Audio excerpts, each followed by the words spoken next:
जरा सोचो, तुम बिना खाने और पानी के एक अनजान कमरे में फंस जाओ और वहां से बाहर निकलना लगभग नामुमकिन सा लगे।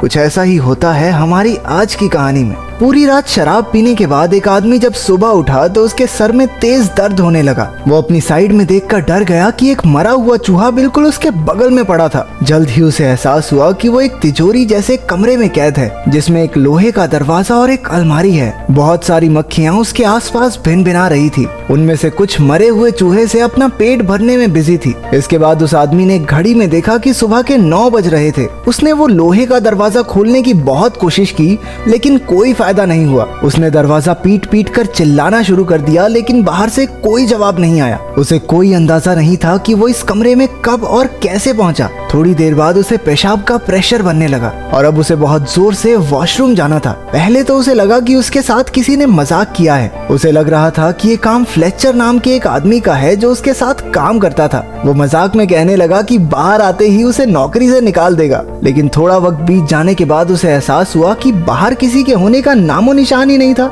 उसने जेब से अपना फोन निकालकर फ्लेचर को कॉल लगाई, लेकिन वहाँ सिग्नल ही नहीं थे। इसका सीधा मतलब ये था कि बाहरी दुनिया से उसका संपर्क पूरी तरह टूट चुका है। उसने कमरे में मौजूद उस लोहे की अलमारी को भी खोलने की कोशिश की, लेकिन वो भी पूरी तरह बंद थी। कमरे में चलकर उसने छिपे हुए कैमरे भी ढूंढने चाहे, लेकिन वहाँ ऐसा कुछ नहीं था। अब उसकी समझ में कुछ नहीं आ रहा था और धीरे धीरे उसका चिड़चिड़ापन गुस्से में बदलने लगा। उसने जोर जोर से अपने कलीग्स पर चिल्लाना शुरू कर दिया। गुस्से से भरकर उसने अपनी बेल्ट उतारी और लोहे का दरवाजा पीटने लगा। कुछ देर बाद वो थक कर रुक गया, क्योंकि उसने एक दिन से कुछ खाया भी नहीं था। उसने चिल्लाकर कहा कि अगर उसे बाहर नहीं निकाला तो वो सबको पुलिस के हवाले कर देगा, लेकिन फिर भी बाहर से कोई जवाब नहीं आया। पूरा एक दिन बीत गया था। अब उसने नींद से उठकर अपना